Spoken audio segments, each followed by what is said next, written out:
ነገረ ኢትዮጵያ ነገረ ኢትዮጵያ እንዲህ እንደምታዳምጡት ከቀዳማዊ ኃይለ ሥላሴ ጀምሮ እስከ ደርግ ስርዓት በነበረው ለወደፊት 3 ትውልድ ክፍል የማይጨርሰው ዕዳ ውስጥ ዘፍቀዋት ነው የሄዱት። አዲሱ የብልጽግና መንግስት ደግሞ የመሬቱን ህግ የተወካዮች ምክር ቤት አዲስ ህግ በመቀየር መሬት በመሸጥ ወይ ደግሞ የመሬት ባለቤት የሚያስደርግ ሸጠው መሬቱን በሚሊዮኖች እየቸበቸቡት ነው።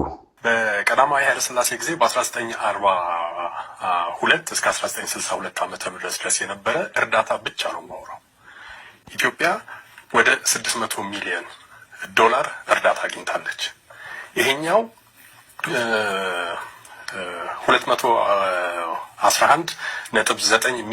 211.9 ሚሊዮን ከአሜሪካን ያገኘችው፣ ወደ 100 ሚሊዮን ከራሻን ያገኘችው፣ ወደ 121 ሚሊዮን ከኢሮፕን ያገኘችው፣ ከስዊድን ይሄ ወታደሮችን ክቡር ዘበኛ የሚባል ማሰልጠንና ከህንድ ትምህርት ጋር ተደማምሮ ወደ 600 ሚሊዮን ደረሰ ተባለ። በቀዳማዊ ኃይለ ሥላሴ የ40 ዓመት የስልጣን ዘመን ውስጥ ኢትዮጵያ ወደ 750 አካባቢ የሚገመት ሚሊዮን እርዳታ አግኝታለች ተብሎ ነው የሚታሰበው። ደርግ በ17 ዓመት የስልጣን ዘመን ውስጥ በተለይ ከምስራቅ ጀርመን፣ ከየመን እንዲሁም ከራሻ ተያይዞ ያገኘ የነበረው እርዳታ ወደ 4.5 ቢሊዮን ዶላር ነበር። ይሄ 4.5 ቢሊዮን ዶላር 50% ጦርነት ላይ ነው የሚውለው። የሚያሳዝነው ያንን ዘመን ከሶማሌ ጦርነት ጀምሮ እስከ ደርግ ከስልጣን እስከወደቀበት ጊዜ ድረስ በተለይ የምዕራባውያን ጸሐፊዎች ሲጽፉት ኮልድ ዋር ነው የሚሉት። አሜሪካንና ራሻ ምስራቁና ምዕራቡ ዓለም ቀዝቃዛውን ጦርነት ኢትዮጵያ ላይ ፕራክቲስ ያደርግ ነበረ። እኛ እዚህ በርዕዮተ ዓለም ተከፋፍለን ሄዳለች እናስጨርሳለን። በተለያየ ጎራ ተሰልፈን እርዳታ እየሰበሰብን 17 ዓመት ያሳለፍን ይሄን ነው። ወደ ኢህአዴግ ልምጣ። የኢህአዴግ ከ1993 እስከ 1999 ብቻ ያገኘውን ኦርጋናይዜሽን ፎር ኢኮኖሚክ ኮርፖሬሽን ኤንድ ዲቨሎፕመንት ከሚባሉት ሀገሮች ውስጥ ከአሜሪካን 2.5 ቢሊዮን ዶላር አግኝቷል። ከዩኬ 813 ሚሊዮን ዶላር አግኝቷል። ከጀርመን 443 ሚሊዮን ዶላር አግኝቷል። ከጣሊያን 384 ሚሊዮን ዶላር አግኝቷል። ከኒዘርላንድ 353 ሚሊዮን ዶላር አግኝቷል። ከካናዳ 335 ሚሊዮን ዶላር አግኝቷል። ከስዊድን 276 ሚሊዮን ዶላር አግኝቷል።